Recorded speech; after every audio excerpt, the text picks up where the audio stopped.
Vamos começar agora uma entrevista especial de sexta-feira. Quem acompanhou pelo Instagram viu que eu estou gravando essa entrevista 7 e pouco da tarde, porque a gente estava batendo um papo antes, são 7h15 agora da noite já de segunda-feira. Para mim é uma honra entrevistar o cara, eu já falei para ele aqui antes de a gente começar a gravação, de que os 60 minutos é baseado um pouco no Stock Pickers, é um dos grandes incentivos, foi o formato do Stock Pickers.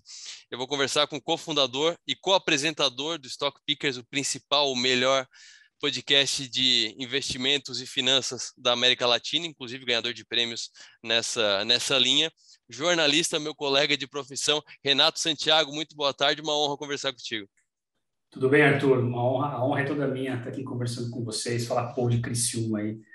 Eu tô com o teu Gosto muito de Santa Catarina, viu, cara? Maravilha. Eu tô com o teu currículo aqui, jornalista formado pela PUC de São Paulo. Aí já Isso. passou pelo Yahoo, Folha, Uhum. Abril, Grupo Bandeirantes, Exames, Empíricos, depois eu vou querer saber dessa passagem pela Empíricos, Uhum. Infomoney e Stock Pickers desde abril de 2019, quando foi Uhum. lançado o Stock Pickers, fez 2 anos e meio agora.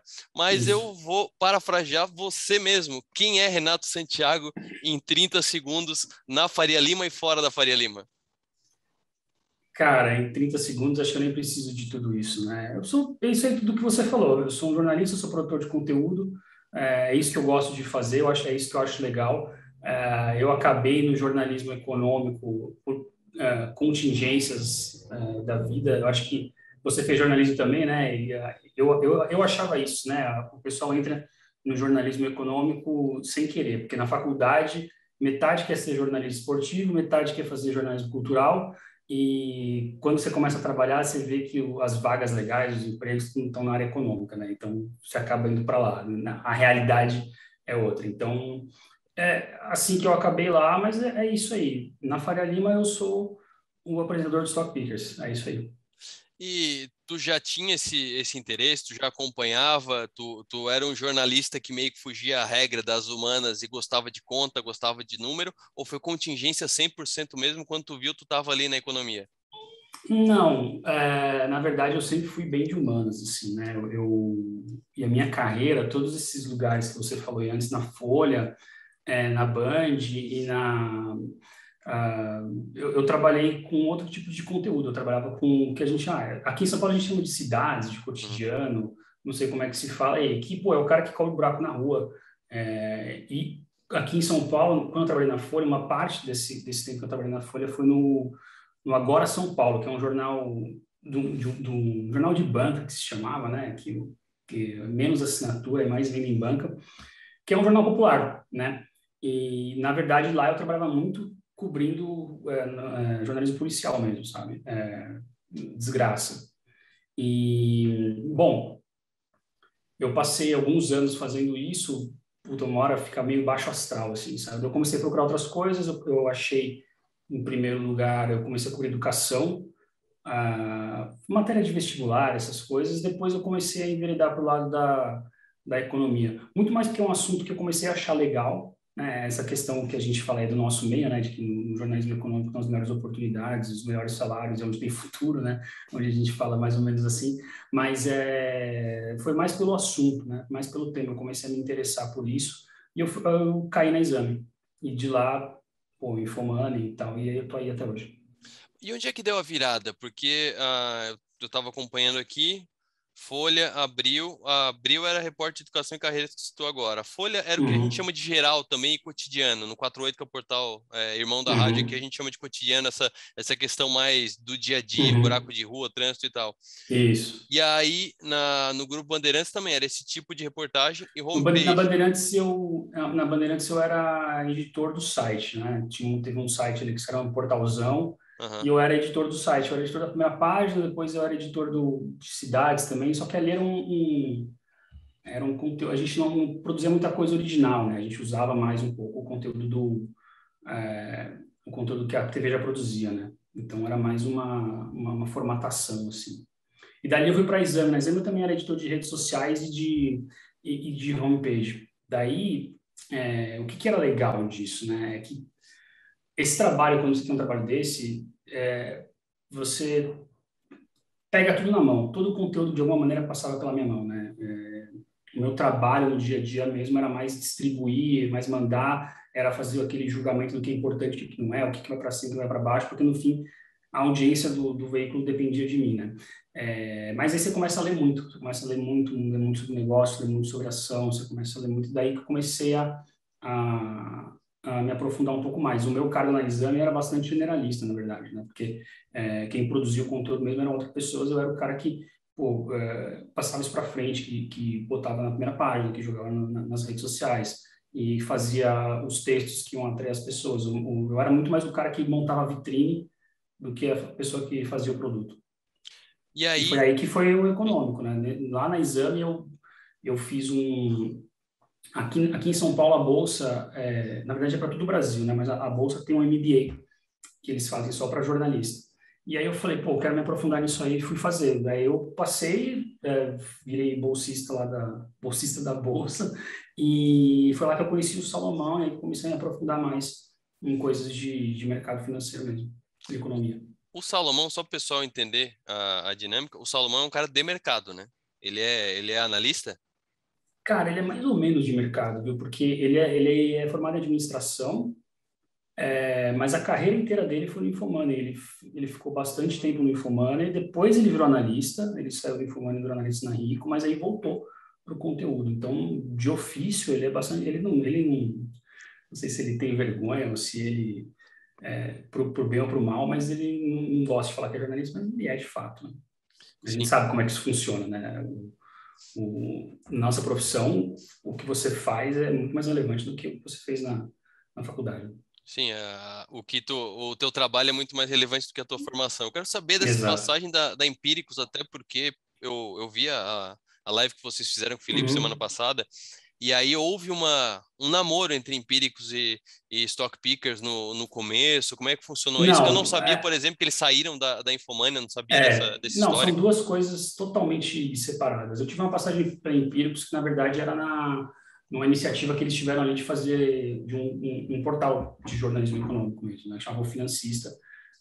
Eu fiquei lá por um ano, mais ou menos, mas não vingou. Daí eu fui para o Infomani. Na verdade, eu nem tinha contato com o Felipe, com o Rodolfo, era uma coisa paralela ali. É um projeto que depois ele era muito parecido com o que é o Money Times hoje, né? O Money Times vingou depois, Aham. mas aí o que eles contaram ali é que, na verdade, o Felipe e o Rodolfo passaram pelo Infomoney lá atrás e eles foram chefes do Salomão lá no Infomoney. Foi isso que aconteceu. São duas coisas diferentes, né? Isso aí eu não estava... Nessa época eu trabalhava, nem pensava em jornalismo econômico ainda. Cara, me veio uma pergunta agora, não tá nem aqui no roteiro, mas me deu esse Uhum, gatilho agora. É, o, por que, o que que as corretoras, os grandes players do mercado financeiro buscam com esses sites de notícias? Porque, por exemplo, a gente é jornalista, uhum, a notícia uhum, é o nosso produto final, né? É o nosso uhum, produto mesmo. Mas aí, por exemplo, a XP criou o Infomoney faz vários anos. Aí, recentemente, o BTG comprou o Exame. uhum. Até quem não é do mercado financeiro, a Magazine Luiza comprou o Canaltech, se não me engano, o Tecnomundo, não lembro exatamente qual, de qual Canaltech. Canaltech, né? Comprou o Canaltech. O que que eles veem? O que que eles buscam? Qual que é o objetivo? Porque a É, renda não é, né? não, hipótese alguma, é o contrário. Cara, na sua pergunta você falou uma coisa assim, que para a gente o conteúdo é o produto, e aí que está a chave de tudo.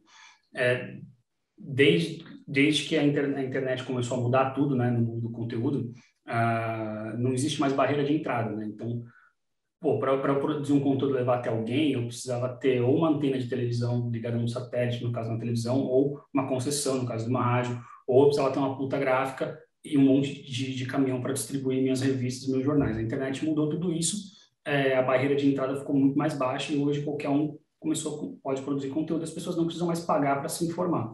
Ficou muito difícil para os veículos de comunicação se monetizarem, né? É isso que acontece. Por outro lado, as empresas começaram a enxergar aí um veículo de aquisição de clientes muito importante. Porque se você está no lugar da XP, no lugar do BTG, no lugar de quem quer que seja, da própria Empíricos, você precisa atrair as pessoas. Então, o cara começa a fazer uma conta. O que é mais barato? Eu montar uma equipe fazer uma redação e atrair as pessoas que são as pessoas que eu quero, que se tornem meus clientes, ou eu sair colocando anúncio por aí, né? E no fim das contas, o produto o conteúdo deixa de ser um produto a ser vendido e se torna uma ferramenta para você monetizar esse público de uma maneira diferente. Então, a estratégia por trás do que a XP foi a pioneira, né? Comprando o Infomoney lá atrás, né? A estratégia é essa: eu tenho um veículo de comunicação, as pessoas eu sou uma empresa de investimentos. Se o meu veículo fala de investimento, claro que as pessoas interessadas em investimento, as pessoas que vêm aqui estão interessadas em investimento. Então, eu tenho a atenção dela já, né? Então, eu consigo fazer algumas delas se tornarem minhas clientes. Então, essa é a lógica. Se você imaginar imagina o mercado como um grande funil, né? Então, aqui todas as pessoas, uma parte delas está interessada em investimento e uma parte delas vai virar minha cliente. Então, um site como o Infomoney ou como a Exame em função do BTG, ele está no meio do funil ali. Ele atrai a pessoa ele já atraiu a pessoa que está interessada em investimento. Agora eu preciso fazer ela se transformar em investidora. Desculpa aí, meu cachorro. Não, sem problema. Se transformar nela. Então, é uma ferramenta de aquisição de clientes que, no fim das contas, acaba sendo muito mais eficiente do que uma propaganda largada no intervalo comercial, entendeu? Por quê? Porque na internet você consegue medir tudo, você consegue saber tudo. E ao mesmo tempo, outras ferramentas do tipo de marketing digital, né, do tipo Google, do tipo YouTube, do tipo Instagram, elas estão cada vez mais caras, porque a competição está cada vez maior, porque todos os anunciantes estão indo para essas mídias. Então, às vezes faz mais sentido você criar um conteúdo que atrai as pessoas do que você comprar um espaço dentro de um lugar que as pessoas estão, né? Porque também o público que você quer, você consegue ser mais objetivo. Não vou, no intervalo de televisão, eu estou falando com um monte de gente e eu não sei nem se eu estou falando com quem eu quero. Num site, você sabe. Aí o CAC fica alto, né? Aí o CAC fica alto. Se tu pegar o cara que não tem o mínimo interesse em investimento, tu jogou um lead fora, né? Exatamente. E, cara, você citou 2 iniciativas aí, tem muitas mais. Nessa semana estreou, e todas estão ligadas com algum player grande do mercado financeiro. Essa semana mesmo estreou mais um da Globo, ele já tem um valor em VE. Enfim, tá cheio. Mas a lógica no negócio é essa. A própria Easy Invest, antes mesmo de ser comprado pela Nubank, fez o Invest News, levou o Samidana, levou o Dani Denúncio, que eram 2 grandes nomes da Globo, inclusive, né, do Globo News. Então, dá para ver o tamanho do investimento. Uma pergunta que, assim, quem acompanha Stock Pickers deve ter a mesma curiosidade que eu. Quem nasceu primeiro, Stock Pickers ou o Zangado da Faria Lima? E por que Zangado da Faria Lima? Cara, o Zangado nasceu antes de todo mundo. Da Faria Lima nasceu depois do Stock Pickers. Pô, isso aí, dizer que eu sou mal-humorado, né, cara? Mas, na verdade, eu sou uma pessoa são 2 coisas fundamentais para quem é jornalista, né? Você tem que ter curiosidade e espírito crítico. O espírito crítico, às vezes, ele está em todos os momentos, em todos os lugares, daí as pessoas acham que você é zangado. Mas, na verdade, eu sou uma pessoa legal, cara. Mas o apelido vem daí, eu gosto muito dele, tá? Porque, como jornalista, eu tenho orgulho de ser uma pessoa crítica. Porque, senão, você vira propaganda, né? Se você não for crítico, você só repete, só faz a pergunta que a pessoa quer ouvir, você só repete o que é bonitinho enfim, você acaba sendo meio irrelevante, né? Na verdade, mas o Zangado nasceu antes, mas o Zangado da Faria Lima é só por causa dos Stock Pickers. Outra coisa, tu e o Thiago, o próprio Thiago, quando... Eu não lembro de ter te ouvido no primeiro Stock Pickers, não sei se tu O primeiro eu não participou. estava. Não tava. O primeiro era o piloto, né? Daí no segundo eu já tô. Sim, e aí no segundo, e em vários outros, eu não sei se usa isso ainda, o Thiago sempre te apresenta como o Renato está aqui para fazer as perguntas mais capciosas, que é bem coisa de jornalista, é bem isso que tu falou, e é para botar a pessoa no aperto. Isso é algo que vocês combinaram mesmo de fazer o personagem do good cop e do bad cop? Existe não um ensaio, mas existe uma definição de papéis quando vocês vão apresentar juntos, porque a gente sabe, apresentar qualquer programa em 2, a dinâmica é complicada, porque para um atravessar o outro é muito fácil, né? Não tem ensaio. Isso foi uma coisa meio... Tava na cabeça dele, eu acho. Ele falou, preciso de alguém aqui que não seja do mercado, porque senão vai virar um cachorro com atrás do rabo, né? E aí essa é uma armadilha muito ruim, é uma armadilha que muito produtor de conteúdo cai, sabe? E é muito difícil não cair, porque você está cobrindo um assunto, você começa a trazer as pessoas daquele assunto, você começa a entender mais daquele assunto, aí você começa a achar que a sua própria pergunta ela não é tão inteligente, ela não deveria ser feita, mas na verdade, pô, a pergunta ruim é aquela que não é feita, né? Então, ele sabia que precisava de alguém que não tivesse os vícios de mercado, né?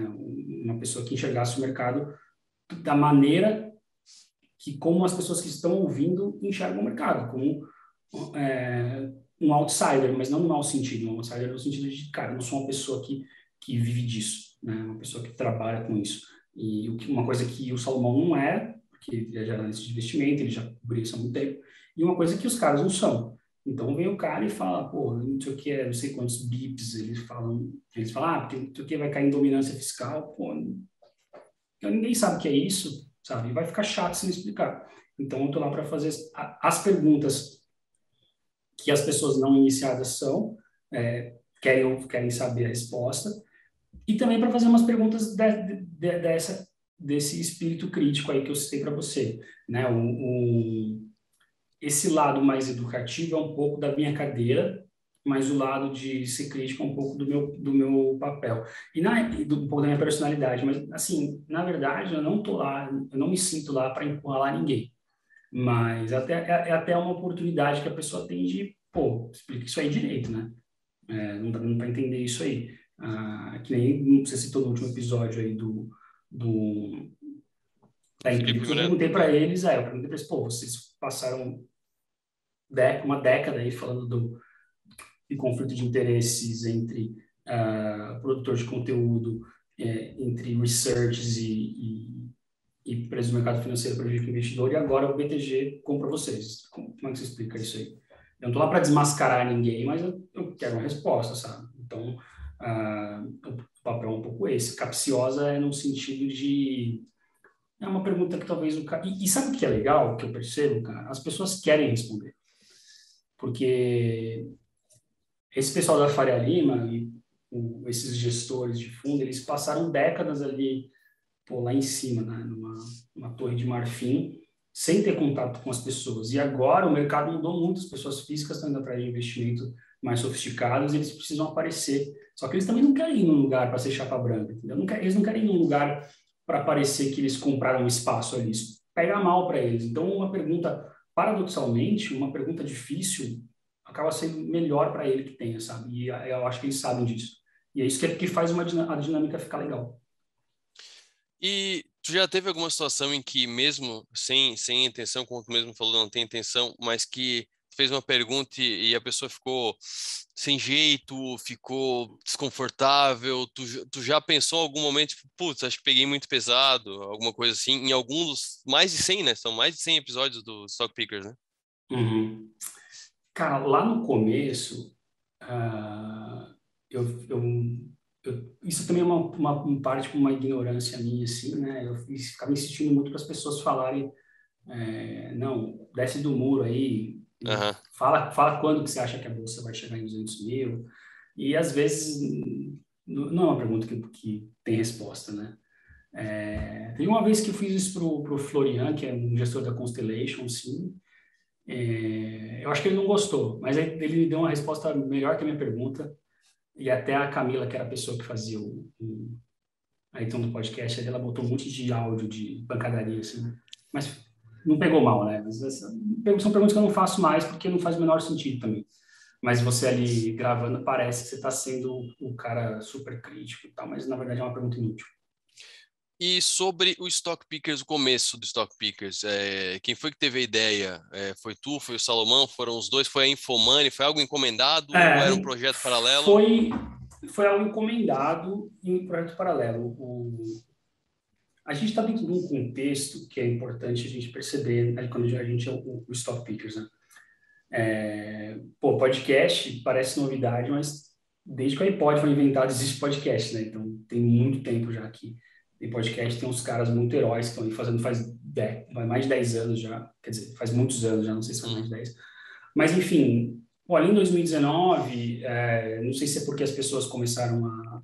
Todo mundo tem um streaming, se porque o 4G ficou bom em muito mais lugares, passou a ser possível você ouvir áudio na internet, né, em qualquer lugar. E aí, pô, os podcasts começaram a explodir. Ao mesmo tempo, o mercado financeiro começou a sofisticar. As pessoas começaram a parar de comprar só tesouro direto, né, e começaram a ir atrás de investimento em renda variável, né? E, pô, daí você junta as duas coisas, né? Um podcast de ações vai dar certo. Quem teve essa ideia foi o Sérgio Guerckman, que é o diretor do Infomoney, e ele só jogou essa ideia aí pro Salomão. E o nome foi ideia dele também. O conteúdo que seria, e o nome foi ideia dele. A partir daí, o Salomão falou, pô, vamos fazer, daí ele me chamou. Só que o formato, ele foi acontecendo. Tá? E ele também é um pouco baseado num programa que já existia no Infomoney, que o Salomão fazia, que chamava Papo com o Gestor. Só que o que acontece? O Papo com o Gestor, ele era um programa de vídeo, numa época, nem faz tanto tempo, mas as coisas eram um pouco mais diferentes, né? Não existia rede social para todo lado, as pessoas eram mais formais. Então, o que acontecia? O cara sentava lá de terno para falar de Selic, para falar das coisas que se falam nos top pickers, e as pessoas travam um pouco, né? Seja por causa da câmera ou porque a pessoa não estava acostumada. Só que a conversa que existia de bastidores era legal. Então, o fato de ser em podcast, acho que a pessoa ficava menos inibida, sabe? E o papo começou a ser muito mais solto, muito mais conversa de bar e bem humorado, que foi o que a gente queria desde o começo. Então, cara, foi uma encomenda, mas uma encomenda que tinha só o tema e o nome. O resto a gente foi criando.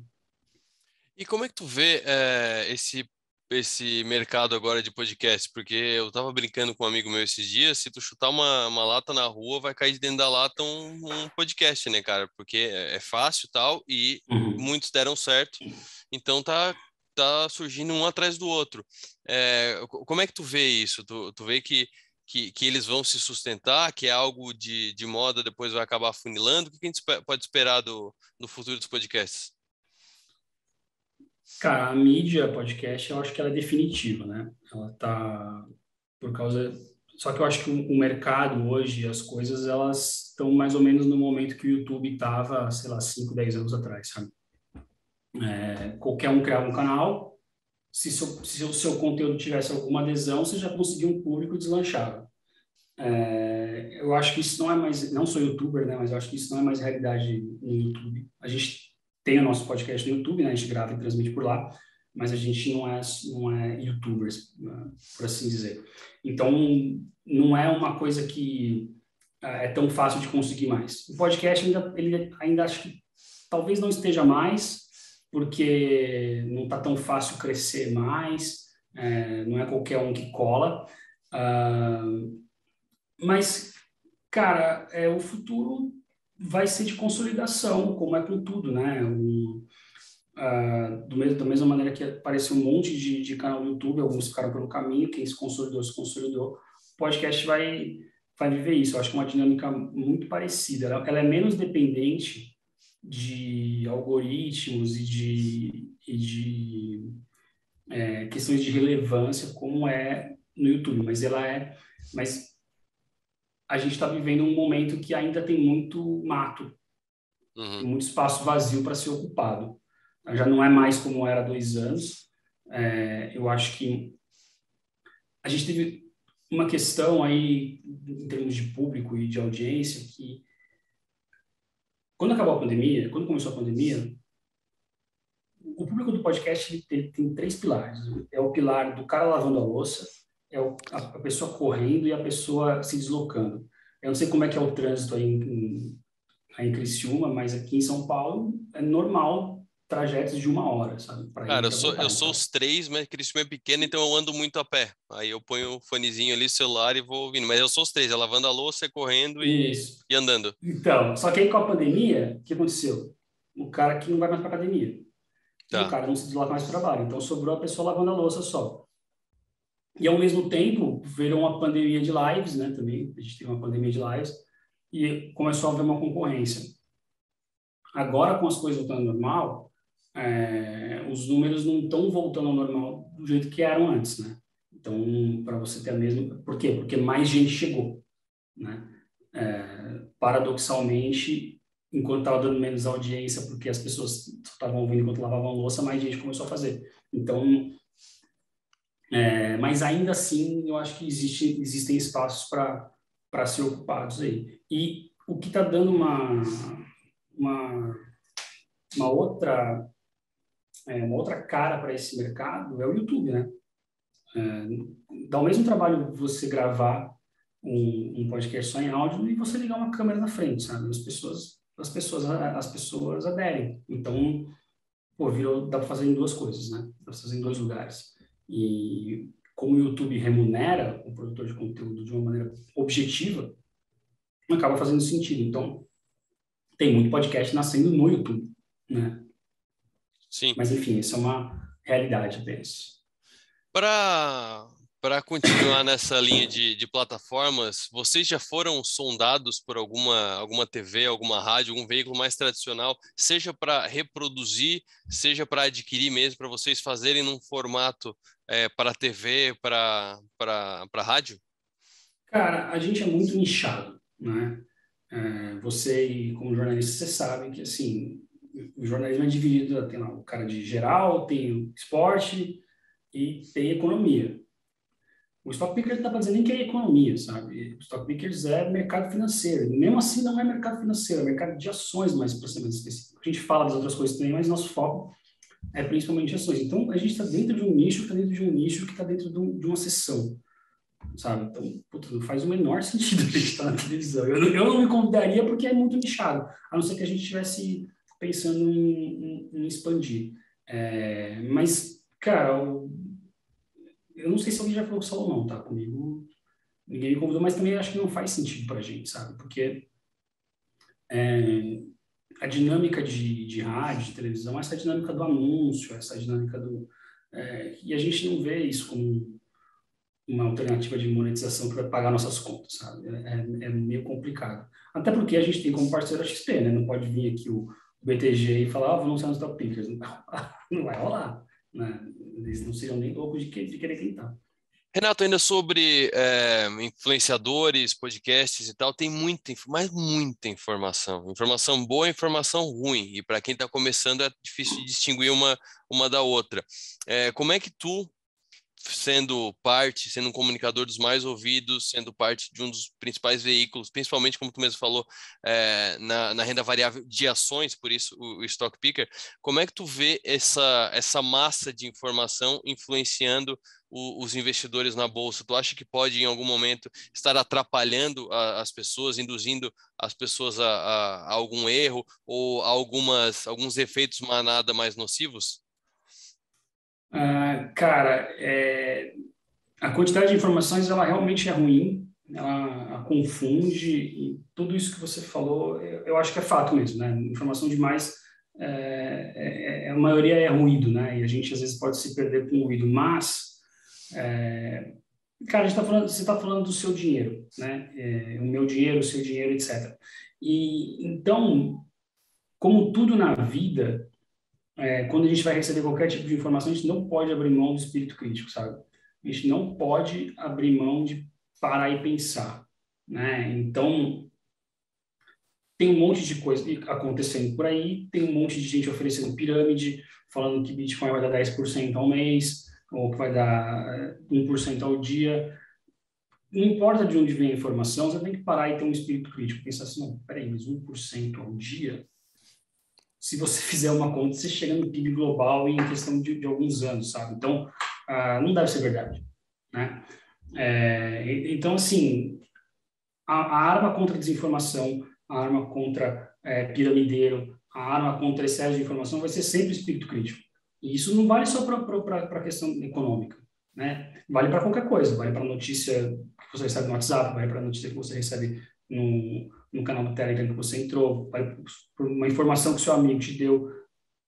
A única maneira de você não ser enganado é o espírito crítico.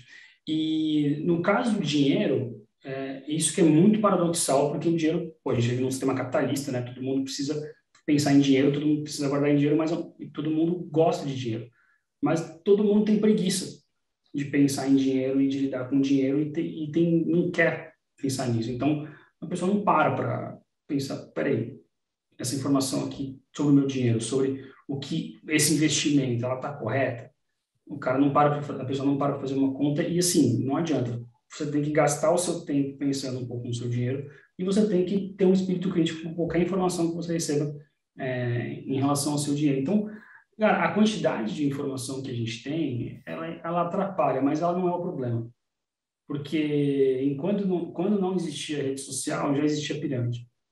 Quando não existia a mídia social, quando as pessoas só podiam se informar por veículos estabelecidos, não existia, já existia pirâmide, já existia golpe, já existia gente sendo iludida. Então, é um problema, atrapalha, mas está longe de ser o principal. E isso serve também, a questão do espírito crítico, para você selecionar de onde você vai. Você não vai poder nunca ver todas as informações de todo lugar. Então, cara, você tem que escolher o veículo e o lugar que você vai ter informações de qualidade, sabe? Isso vai ser usando o seu espírito crítico. Então, putz, a quantidade de informação é ruim, mas está longe de ser o principal problema. Falando no teu dinheiro agora, tu é um cara privilegiado, tu tem acesso a pessoas, a mentes brilhantes do mercado financeiro brasileiro, então tu tem Uhum. assim, tu já, só fazer a pauta do Stock Picker já é uma baita filtragem de boas informações. Tu falou do Florin agora há Uhum. pouco, a gente falou do Rui Alves também, da Quineia, quando a gente estava conversando antes da gravação. Como é que tu trata o teu dinheiro? Como é que tu monta a tua carteira? Como é que é o Renato Santiago investidor, sendo que tem acesso a essas teses tão bem elaboradas? Cara, eu sou um cara muito da renda variável.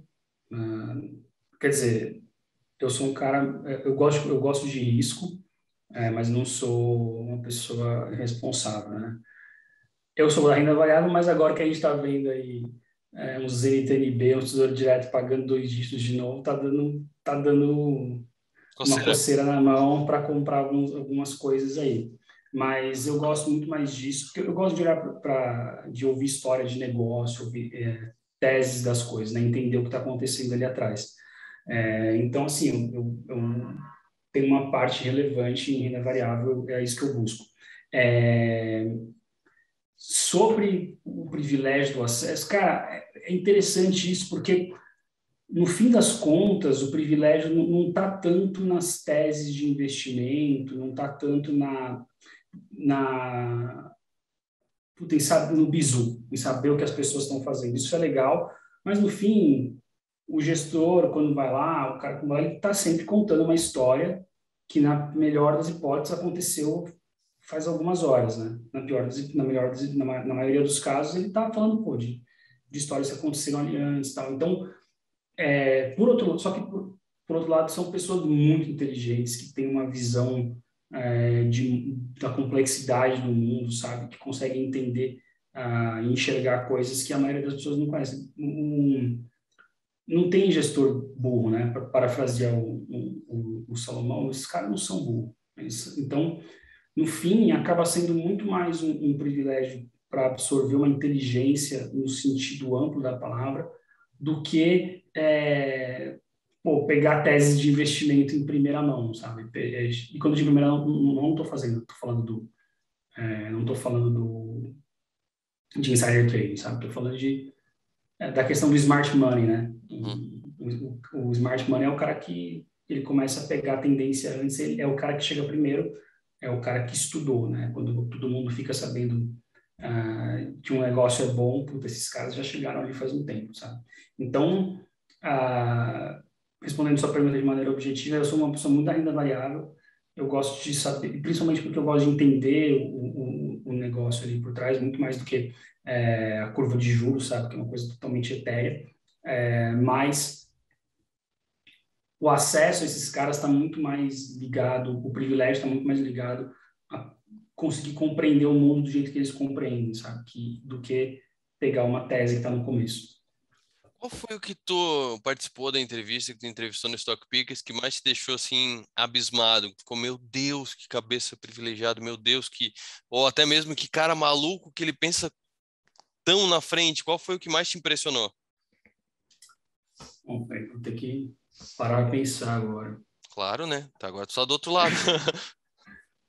Vou até olhar aqui a lista de episódios para não ser injusto. Mas não, teve 2 episódios atrás, a gente falou com o Rui Alves, né, da Quineia ali, que é um cara que foi muito foi impressionante a quantidade de conteúdo que ele tem e o raciocínio dele, sabe, sobre as coisas. Ele apresentou uma visão prática, assim, das coisas que não é comum ver, né, e corajosa, né, que ele até falou um pouco questionou, ele não foi contra a questão ambiental e do ESG que a gente chama na Faria Lima, né, mas é um cara muito lúcido de falar, gente, isso não pode ser feito num intervalo de 5 anos, né, porque se for feito em intervalo de 5 anos, que você vai pôr no lugar do petróleo? Ah, vai pôr energia eólica, mas não tem passo suficiente para o planeta. Então, e agora? Fica todo mundo passando frio na Europa, sem ar-condicionado no Brasil, não dá. Então, um cara que apresentou uma tese muito lúcida, assim.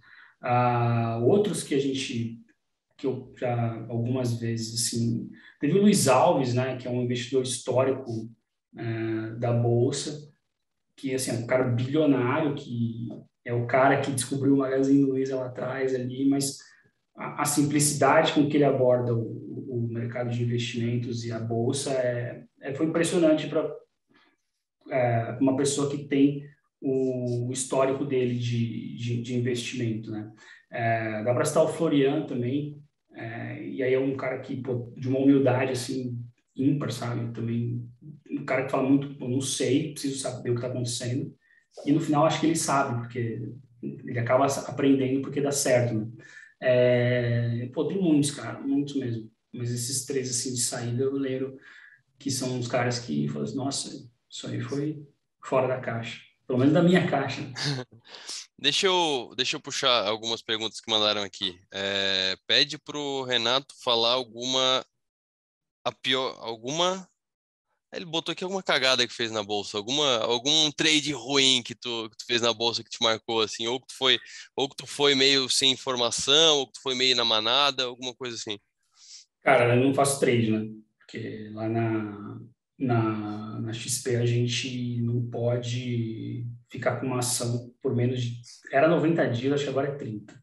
Então a gente não pode fazer trade assim. Mas, cara, teve um caso que não foi nem ação, foi um caso de dedo gordo, sabe? Eu tinha comprado um lote de ações, eu não lembro que empresa era, acho que era Hipermarcas.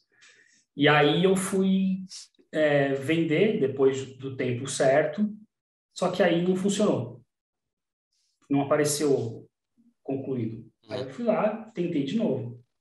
De repente eu estava vendido em 100 ações. Eu falei, puta merda, o que aconteceu? Aí eu falei, vou comprar. Apertei o botão errado, vendi de novo. Daí eu estava vendido em 200 ações. E aí eu liguei para a corretora e ele falou, não, você tem que fechar o dia zerado, você tem que comprar de novo. Daí eu fui lá e aí comprei 200 e zerou. Só que aí é o day trade, né? E aí, pô, uma semana depois, meu chefe me chama e fala, cara, você fez um day trade, você não pode. E o pior é que eu ganhei dinheiro sem querer com isso, porque eu vendi a ação ali, ela caiu, quando eu comprei, eu saí no lucro. A minha sorte foi que eu tinha ligado como eu tinha ligado pro saque da corretora, ficou registrado ali que foi um erro mesmo operacional. Mas isso também é um custo do aprendizado, né? E essas coisas, pô, não sei se aconteceu só comigo, tá? Mas eu acho que é comum esses erros operacionais aí. Mas não era uma questão de manada, não. Ah, não, mas normal, também já fui desfazer posição, tinha um número de ações, fui vender, dobrei a minha posição para depois conseguir É, me desfazer. e você faz isso com opção, é pior, né? Aí você Ah, é. esquece, então você deixa de um dia para o outro, tem que ficar muito atento ali. Não, e com mini índice também, se dá uma pernada na hora errada, olha, É, vai o carro, vai no mínimo a bicicleta do cara. isso eu não entendo, não. Não mexo com essas coisas mais pesadas, não, cara. Sobre criptomoedas, vocês já trataram no Stock Pickers? Vocês Já. tratam disso? É um dos picking que entram na pauta do Stock Pickers? Não, a gente fala raramente disso, mas, cara, é uma coisa que a gente fala disso desde o começo, né, do Stock Pickers, a gente já tocou nesse assunto. Por quê? O que a gente ouve das pessoas é assim, gestor, não mexo nisso aí, nada a ver. Isso, sei lá, em 2018. Aham. 2018 não, porque a gente começou, enfim, lá em 2019. Aí passa 6 meses, fala de novo, não, estou começando a olhar. Depois, comprei na física. Agora já está começando a ficar no mainstream aí, sabe? Já tem gente comprando mesmo, até porque é legal. Mas a gente fala às vezes, a gente já chamou. Nessa quinta-feira a gente vai falar sobre Ethereum no YouTube, no Coffee Stocks. A gente já trouxe o Fernando Urich, o Rudá Perini, que são os caras que manjam muito do assunto, são os caras pioneiros aí, para falar disso. A gente não tem preconceito não, mas é que é complicado, né, cara?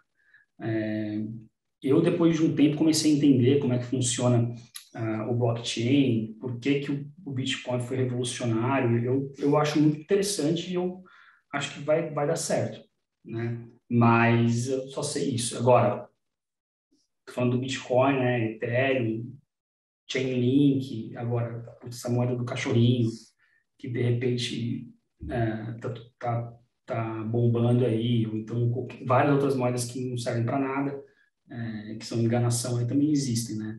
Mas o conceito de cripto eu acho que vai colar, cara. Outra questão, muita gente, mas muita gente mesmo tem trocado a sua atividade pelo mercado financeiro. Muitos para ser trader e muitos para ser assessor de investimento também, agente autônomo de Uhum. investimento. Já chegaram a te convidar? Já chegou a pensar nessa migração de área? Porque a Não, gente, porque não.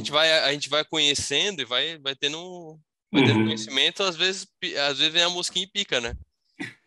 Cara, é que assim, o trabalho da assessor de investimento é um trabalho de relacionamento, né, cara? E, pô, eu sou um cara muito do conteúdo e imagina que eu chego para assim, eu quero cuidar do seu dinheiro, eu sou zangado. Não vai, não sei se daria muito certo, não. E sobre, cara, mercado financeiro, ser trader, assim, puta, não, cara, eu acho que não é para mim, não. Eu sou um cara de conteúdo, igual você, sabe? Não sei se você pensa em ser trader, eu sei que o day trade, ele tem até porque antes do Stock Pickers, uma parte do meu trabalho no Infomoney ali, eu produzia conteúdo que era usado para divulgar esses cursos, né, de trade, os Uhum. traders. Eu sei que não é o trade que apaixona as pessoas, né? Não é o day trade. Muito sim, acho que a maioria dos que dá certo é o day trade que apaixona a pessoa, mas o day trade ele tem um apelo que vai além do mercado, né? Ele tem um apelo assim, pô, você ali trabalhando sozinho, não tem o chefe enchendo o saco, todo o seu resultado é fruto do seu esforço, da sua inteligência, né? Então tem um apelo ali de vida que vai muito além do mercado financeiro. As pessoas estão indo nessa, pensando muito nisso. Só que putz, tem muito mais coisa envolvida, né? Não é fácil você tá ali com a mesa do Santander, sabe? Com os brokers da XP negociando. Não é simples assim, não.